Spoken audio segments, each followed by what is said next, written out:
Pay scale বাস্তবায়ন হতে আর মাত্র 4 দিন বাকি, কিন্তু সবার এখন একটাই প্রশ্ন, 4 দিন বাকি আছে, তাহলে গেজেট কবে নাগাদ হতে পারে?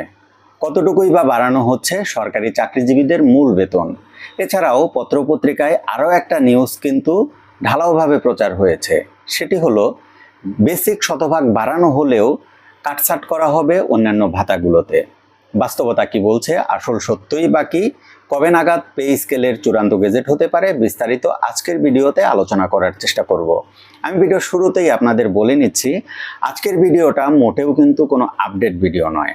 আজকের ভিডিও সকল সংগৃহীত তথ্যের আলোকে একটা কমপ্লিট একটা ভিডিও করার চেষ্টা করেছি, যে ভিডিওতে মিডিয়া কি বলছে, বাস্তবতা কি বলছে, আমাদের তথ্য কি বলছে, বিস্তারিত আলোচনা করা হবে। এছাড়াও কতটুকু বাস্তবায়ন করা যৌক্তিক, সরকারি চাকরিজীবীদের দাবি কোনগুলো, সেগুলো নিয়ে আলোচনা করা হবে। তো বিস্তারিত জানার জন্য পুরো ভিডিওর সাথে থাকবেন। আসুন আসল আলোচনায় চলে যাই। সবচেয়ে প্রথম কথা হলো, পে স্কেল তো 4 দিন পরেই কার্যকর হবে সরকারি নিয়ম অনুযায়ী, যে জুলাই থেকেই সরকারি চাকরিজীবীদের পে স্কেল কার্যকর। তাহলে গেজেট কবে থেকে হবে? এখন আমাদের তথ্য বলছে সরকারি চাকরিজীবীদের জন্য নতুন যে পে স্কেল কার্যকর করা হচ্ছে তার গেজেটটা খুব দ্রুতই হয়ে যাবে। মানে সরকার জুলাই থেকেই বেতন দিতে চাচ্ছে। আর মিডিয়া বা বিভিন্ন তথ্য অনুযায়ী সব জায়গায় প্রচার করা হচ্ছে যে গেজেট হতে হতে হয়তো বা সেপ্টেম্বর অক্টোবর চলে যাবে। এখন কোনটা সত্য সেটি জানার জন্য আমাদেরকে আর কিছুদিন অপেক্ষা করতে হবে। তবে আমরা চাইবো যে যতটুকুই বাড়ানো হোক না কেন, গেজেটটা যেন খুব দ্রুতই দিয়ে দেওয়া হয়, এবং আমরা জুলাই থেকেই বেতন চাই। পরবর্তীতে এরিয়ার হিসাবে দেওয়া হবে। এই সময়টা আসলে অনেক বেশি অনিশ্চয়তার, উৎকণ্ঠার মধ্যে দিয়ে কাটবে। সরকারি চাকরিজীবীরা দীর্ঘদিন ধরে পে স্কেল নিয়ে উৎকণ্ঠার মধ্যে সময় কাটাচ্ছে। এই কারণে অধিকাংশ সরকারি চাকরিজীবীর একটাই মতামত, সেটি হলো যতটুকুই বাস্তবায়ন করা হোক না কেন সেটি দ্রুত গেজেট আকারে প্রকাশ করা হোক। কারণ আমরা পূর্বেও দেখেছি যে পে স্কেল বাস্তবায়ন হই হই করে পে স্কেলটা পিছনে চলে গিয়েছে। বর্তমান যে নির্বাচিত সরকার এসেছে তারা পে স্কেল বাস্তবায়নের ব্যাপারে আন্তরিক হয়েছে এবং বাজেট আলোচনায় সেটি ঘোষণা দিয়েছে। যদি বাজেট আলোচনায় সেই ঘোষণাটা না আসতো, বরাদ্দর পরিমাণ না প্রকাশ করা হতো, তাহলে আমাদের পে স্কেল বাস্তবায়নের স্বপ্ন কিন্তু আরও পিছিয়ে যেত। এই কারণেই বর্তমান সরকার সাধুবাদ এবং ধন্যবাদ প্রাপ্য। তো এই কারণে আমাদের সবার দাবি পে স্কেলের গেজেটটা যেন দ্রুত দিয়ে দেওয়া হয়। কতটুকু বাস্তবায়ন করা হবে হোক, কিন্তু আমরা পে স্কেলের গেজেটটা খুব দ্রুত চাই। এখন আসি আমাদের দাবি দাওয়া নিয়ে, এবং তার আগে আমি আর একটা টপিক বলতে চাই। সেটি হলো যে একটা নিউজ ঢালাওভাবে প্রচার হয়েছে, সেটি হলো যে শতভাগ বেসিক সরকার বাস্তবায়ন করতে চাচ্ছে। এর মূল কারণ হলো, যখন বেসিক অর্ধেক বা ভেঙে ভেঙে বাস্তবায়নের আলোচনা হয়েছে, তখন দেখা গিয়েছে যদি 50% বেসিক বাস্তবায়ন করা হয় তাহলে দুইটা জটিলতা তৈরি হচ্ছে। একটা হলো পে ফিক্সেশন, আর আরও একটা জটিলতা তৈরি হচ্ছে, সেটি হলো খেয়াল করে দেখবেন যে যদি সবার 50% বাড়ানো হয়, তাহলে প্রথম থেকে নবম গ্রেড যারা আছেন তাদের নিট বৃদ্ধির পরিমাণ, দশম থেকে 20তম গ্রেড যারা আছেন তাদের নিট বৃদ্ধির পরিমাণের চেয়ে বেশি বা 5% বেশি। কেননা স্পেশাল বেনিফিট সেটি কিন্তু প্রথম থেকে নবম গ্রেড পর্যন্ত দেওয়া হয়েছিল 10%, এবং দশম থেকে 20তম গ্রেডের জন্য দেওয়া হয়েছিল 15%। এই ক্ষেত্রে যদি 50% বাড়ানো হয়, সেই ক্ষেত্রে দেখবেন যে নিট বৃদ্ধির হার, অ্যামাউন্টের কথা বলছি না, নেট বৃদ্ধির হার দেখা যাচ্ছে যে প্রথম থেকে নবম গ্রেডের জন্য 40% হচ্ছে, এবং দশম থেকে 20তম গ্রেডের জন্য সেটি কমে গিয়ে হচ্ছে 35%। এটি একটা জটিলতা, এটি একটি অসামঞ্জস্যতা, এটি অগ্রহণযোগ্য বিষয়। কারণ আমরা সবাই জানি যে দশম থেকে বিশেষ করে 11তম থেকে 20তম গ্রেডের বেতন অনেক কম। সেই বেতন দিয়ে বিশেষ করে শহর অঞ্চলে একটা চাকরিজীবীর পরিবার চালানোটা মোটামুটি অসম্ভব। তো এই কারণে আমাদের সবার দাবি ছিল যে সবার জন্যই পে স্কেল দরকার, কিন্তু 11তম থেকে 20তম গ্রেডধারীদের জন্য পে স্কেলটা আরও বেশি যৌক্তিক, আরও বেশি জরুরি। কেননা এদের জীবনযাপন করা অনেক বেশি কঠিন হয়ে গিয়েছে।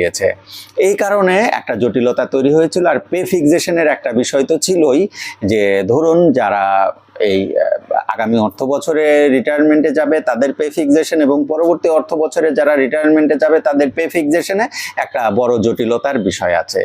এই কারণে সরকার, আমরা যতটুকু তথ্য পেয়েছি তাতে করে বাস্তবায়ন কমিটি চাচ্ছে যতটুকুই বাড়ানো হোক না কেন সেটি যেন শতভাগ বাস্তবায়ন করা হয় বেসিকটা। তারপরে ধীরে ধীরে ভাতাগুলো বাস্তবায়ন করা হবে। এখানেও আমরা একটা তথ্য পেয়েছিলাম যে সর্বনিম্ন 75% এবং সর্বোচ্চ 120%। আমরা জানি না এই তথ্যটা কতটুকু সত্য। 120% সর্বোচ্চ বাড়ানো হবে, এটা আমরা বিজনেস স্ট্যান্ডার্ড পত্রিকায় দেখেছিলাম। আর সর্বনিম্নর যেটা, সেটা বিভিন্ন সোর্স থেকে তারা বলা বলি করছে যে সেই পার্সেন্টটা বাড়তে পারে।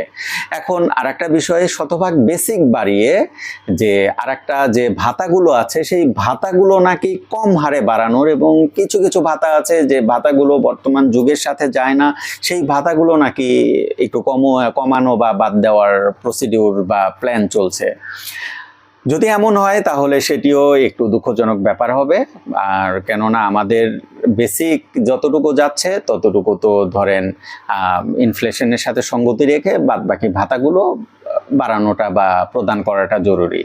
এই যেমন ধরুন বাড়ি ভাড়া আমরা যতটুকু পাই, বাস্তবতা আরও করুন।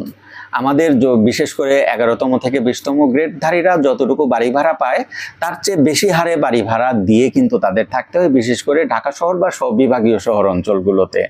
আমি বলছি না যে জেলা শহর উপজেলা শহর সেখানেও বাড়ি ভাড়া কম, কিন্তু বিশেষ করে ঢাকা শহর এবং বিভাগীয় শহরগুলোতে বাড়ি ভাড়ার হার অনেক বেশি। এই কারণে কিছু কিছু ভাতা আছে, সেই ভাতাগুলো আসলে কমানোটা আমি যৌক্তিক মনে করি না। আর যেমন টিফিন ভাতা, এই টিফিন ভাতার পরিবর্তন করে যদি লাঞ্চ ভাতা নাম দিয়ে তাদের আরেকটু বেশি ভাতা দেওয়া হয়, যাতায়াত ভাতা যেমন 300 টাকা প্রদান করা হয়, সেই 300 টাকা থেকে বাড়িয়ে যদি একটু মডারেট হারে দেওয়া হয়। বিশেষ করে আরও একটা ভাতা আছে, সেটি হলো চিকিৎসা ভাতা। একটু খেয়াল করে দেখবেন যে বর্তমানে ঢাকা শহরে কোনো ডাক্তারের চিকিৎসার খরচ বা ভিজিট যেটাকে আমরা বলি সেটা কিন্তু 1000 টাকার নিচে নেই। অথচ আমাদের পুরো পরিবারের জন্য আমরা সরকারি চাকরিজীবীদের স্যালারি নির্ধারণের ক্ষেত্রে 6 সদস্য বিশিষ্ট পরিবারের হিসাব করা হয়। 6 সদস্য বিশিষ্ট পরিবারের ক্ষেত্রে যে চিকিৎসা ভাতা দেওয়া হচ্ছে সেটি দেওয়া হচ্ছে 1500 টাকা। এখন দেখুন, পরিবারে প্রতি মাসে যদি একজন অসুস্থ হয় তাহলে তার শুধুমাত্র ডাক্তার দেখানোর খরচ হয়ে যায় 1000 টাকা, এবং চিকিৎসা বা ঔষধ এবং টেস্ট যদি দেওয়া হয় সেটির খরচ কিন্তু আরও বেশি বেড়ে যায়। এই ক্ষেত্রে আমার মনে হয়েছে যে পে কমিশন তারা চিকিৎসা ভাতা বাবদ যে টাকাটা নির্ধারণ করেছে পুরোটা যদি প্রদান করা হয় তাহলে সেটি সরকারি চাকরিজীবীদের জন্য বেশি যৌক্তিক হবে। কেননা আমাদের ভাতাগুলোর মধ্যে যতগুলো ভাতা আছে বর্তমান সময়ে মানুষের রোগ প্রতিরোধ ক্ষমতা কমে গিয়েছে, রোগগুলো তাদের মিউটেশন চেঞ্জ করেছে, তাতে করে মানুষ বেশি অসুস্থ হচ্ছে। সামান্য একটু জ্বর হলেই দেখবেন 4-5 হাজার টাকা খরচ হয়ে যায়। এই কারণে যতগুলো ভাতা আছে সেই ভাতাগুলোর মধ্যে চিকিৎসা ভাতাটা কমানোটা কোনোভাবেই যৌক্তিক নয়। এখন শিক্ষা ভাতা এটি যেভাবে নির্ধারণ করবে সরকার করুক, কেননা আমাদের শিক্ষা ভাতা আমরা বিভিন্নভাবে কিন্তু ডিফাইন করতে পারি। যেমন কেউ যদি সরকারি স্কুলে পড়ে, কেউ যদি প্রাইভেট স্কুলে পড়ে, এই ক্ষেত্রে আমার কোনো কিছু বলার নেই। সরকার যেভাবে চিকিৎসা ভাতা নির্ধারণ করবে সেটি যৌক্তিক হারেই করুক, এই প্রত্যাশা থাকছে। শুধু আমি একটা প্রত্যাশা করব, সেটি হলো যেন চিকিৎসা ভাতাটা মডারেট হারে দেওয়া হয়।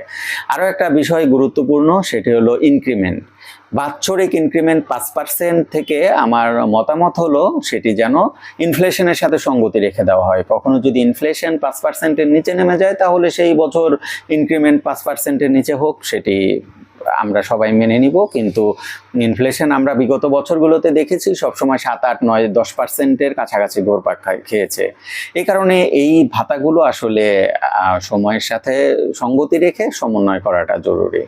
তো বন্ধুরা, আজকে ভিডিও এতটুকুই ছিল। তো আজকের ভিডিওর মূল বিষয়বস্তু ছিল যে সরকারি চাকরিজীবীদের জন্য যে পে স্কেলটা বাস্তবায়ন করা হচ্ছে সেখানে আমাদের বেসিকটা শতভাগ বৃদ্ধির ব্যাপারে আলোচনা করা হচ্ছে এবং ভাতাগুলো সমন্বয় বা কিছুটা কাটছাটের আলোচনা চলছে। এতটুকুই আমরা পত্রপত্রিকা এবং বিভিন্ন মাধ্যম থেকে জেনেছি। তো আজকে এই পর্যন্তই। সবাই ভালো থাকবেন। এরপরে যদি কোনো তথ্য পাই তাহলে অবশ্যই সেটি আপনাদের সাথে শেয়ার করব। আসসালামু আলাইকুম।